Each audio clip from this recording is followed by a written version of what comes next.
Hi. Greetings from the Great Sage. Before we start, please subscribe and hit the notification bell icon and don't miss any contents. This is the light novel of that time I got reincarnated as a slime. If you haven't watched previous video, I will leave the link on the description box or you can click here. Let's start. This is Tensura Light Novel Volume 16. Tensura Light Novel. Volume 16. The End of the Game.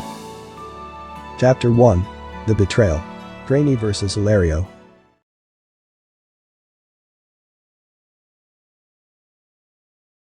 The intruder Ramrus and the others had sensed was Zelario, the chief subordinate of Phantom King Feldway's men. Zelario was a former seraph, but like the other two, he reigned over the Phantoms as one of the 3 Phantom commanders. Each of them was a marshal who led a powerful army and would not normally be in a position to stand on the front lines. This time, however, Feldway had given him an absolute order. Take advantage of the good opportunity of the Labyrinth's destruction by Velgrund and make sure to wipe out the target. Feldway had told him what would happen to the Imperial troops who attacked the Labyrinth. Zelario had decided that weak soldiers would only be a hindrance and had come himself. Accompanying him were 5 generals. Because they were originally high-ranking angels, such as cherubs and thrones, they had acquired a magicule amount comparable to that of demon lords by becoming phantoms. In comparison, their bodies were more vulnerable, but this was not a problem in the Labyrinth environment. Because the diffusion of mana was suppressed, they would be able to show their full potential. So now, Zelario was walking in the Labyrinth, but of course, he was interrupted.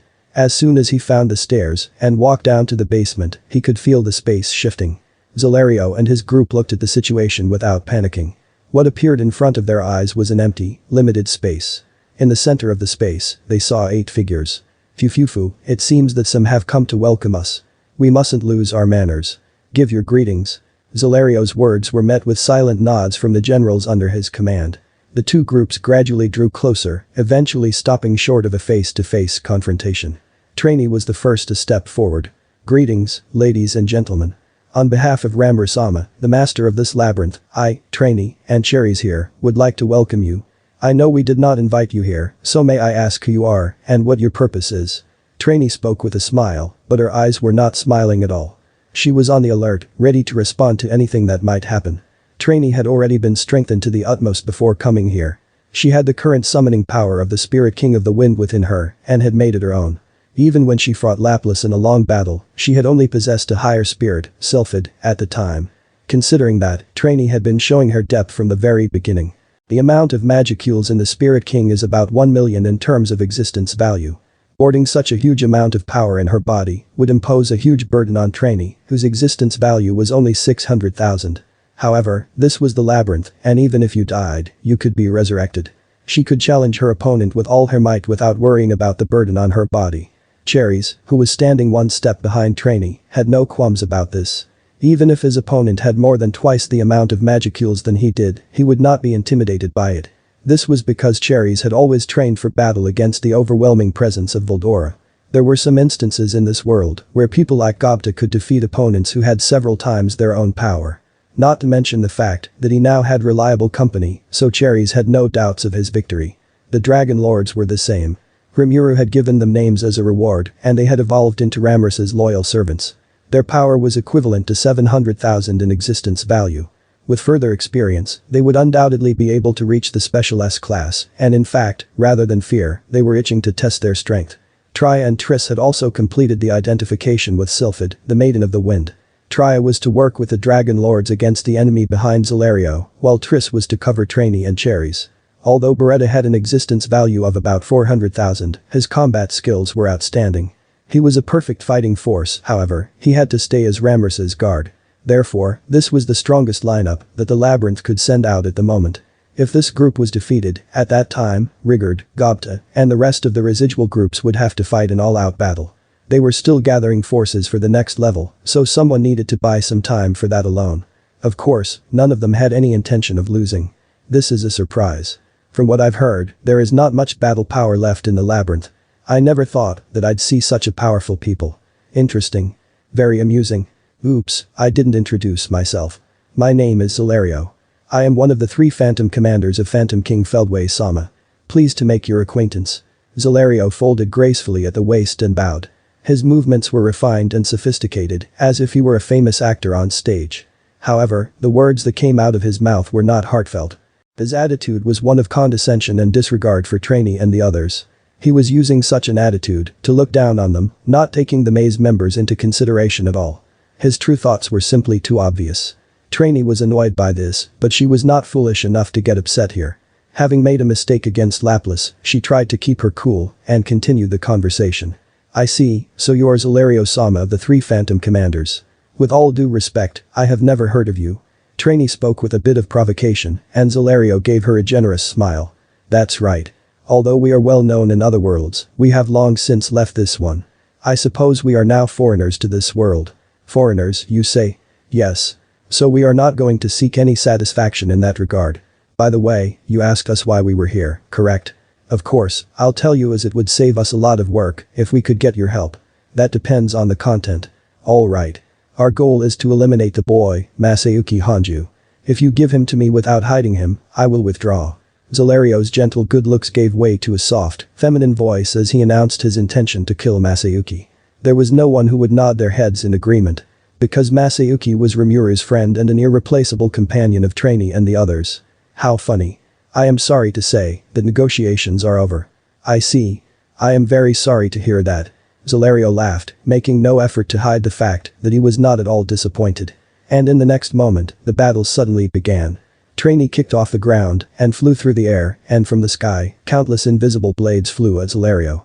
This was Treyni's unavoidable special move, the invisible blade. This invisible blade was not just a rupture due to air compression.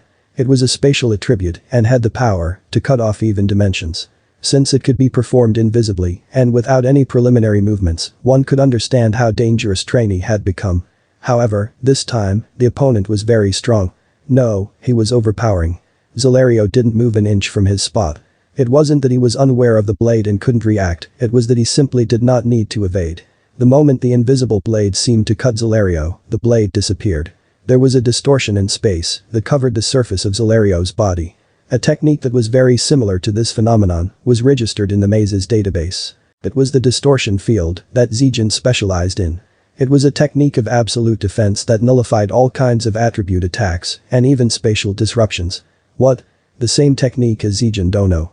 That's really troublesome. Oh. Then you're saying that there is someone here who can use space distortion defense, distortion field. Zijin, was it? Well then, I had heard that all the top brass in this country had been shut down, but I guess that was a terrible misinformation. Despite his tone, Zelario's expression was unperturbed. It couldn't have been clearer that he hadn't shown any of his true ability, and he seemed to be enjoying himself. Treyni's expression was also stern because of this. Immediately, she exchanged glances with Cherries and changed her plan. Instead of forcing Zelario to defeat, she decided to focus on buying time. In fact, the 5 generals that Zelario had brought with him were having a difficult time in the face of the labyrinthine forces. This was the result of the Dragon Lords, who had been constantly training for battle, demonstrating their abilities to the fullest.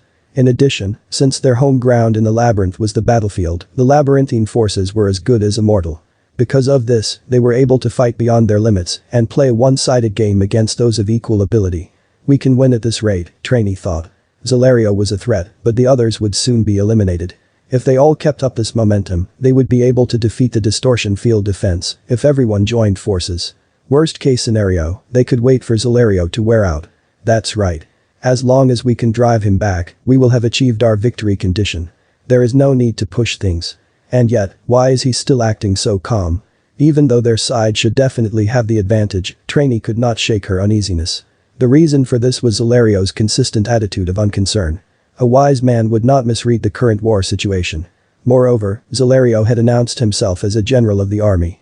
Common sense dictated that a man who could lead Demon Lord-level subordinates would not make such a rudimentary error in judgment. This man's goal is to eliminate the hero Masayuki, right? No way. If he wanted to kill Masayuki alone, it would be easier to assassinate him. The existence value of Zelario's presence was so high that the possibility had been overlooked. Ramrus-sama. Are you aware of Masayuki Dono's location? What, out of the blue? Of course I'm aware of it. Treyni inquired to Ramrus on the telepathy net. Ramrus, on the other hand, was not sitting idly by watching the battle. The intruders were a big problem, but the more pressing issue was the evacuation of the city residents. Now that Vildora was on the move, the urban areas that were being forcibly isolated were not safe. If Vildora was defeated, the urban areas would automatically return to their natural state. This was unavoidable as Ramras's power alone could not maintain the current status. That was why it was necessary to evacuate the inhabitants before that could happen. Fortunately, the 95th floor, which was now the 100th floor, had enough open space to deploy an army. It was not possible to admit civilians into the research facility, but it was possible to accept all of the residents of the town. When Beretta pointed this out, Ramras was in a panic to take action. Please check on his safety immediately. They are the only intruders, so I think you're worrying too much. Despite the fact that she was busy too, Ramras complied with Treyni's request. As a result, Masayuki was safe, just as Ramras had expected. Well, he's fine after all. He's in the city now, helping to evacuate the people in the city. As Ramras said, Masayuki was helping to calm down the people in the city. If Masayuki hadn't been there would have been a panic that could have delayed the evacuation. It was at times like this that Masayuki's skill really came into its own. There was no sign of fighting, and the situation was peaceful. In the first place, the labyrinth was under Ramras's control, so anything that happened was immediately made obvious. When she told her that, Treyni finally showed a sign of relief. I see, then I can rest assured. But even so, she still felt unconvinced. Does it bother you? Yes, if the enemy is trying to assassinate Masayuki Dono, there is a chance that the evacuees could get caught up in it. Treyni thought to herself that perhaps she was overthinking things. But even so, an alarm was going off somewhere in her mind, saying that she should be careful. I understand. If Treyni-chan is so insistent, then Masayuki and the others will go to the 70th floor. Upon hearing this, Treyni was satisfied. As of now, there were remnants of the Imperial Army in the 70th levels. Even if the assassins showed up, they would buy them some time. You can rest easy then, right? That's right. Thus, Masayuki went to the 70th floor. That's all for today. Hope you guys enjoy this video. Please check my other YouTube videos. And don't forget to like, share, subscribe and hit the notification icon, and don't miss any updates.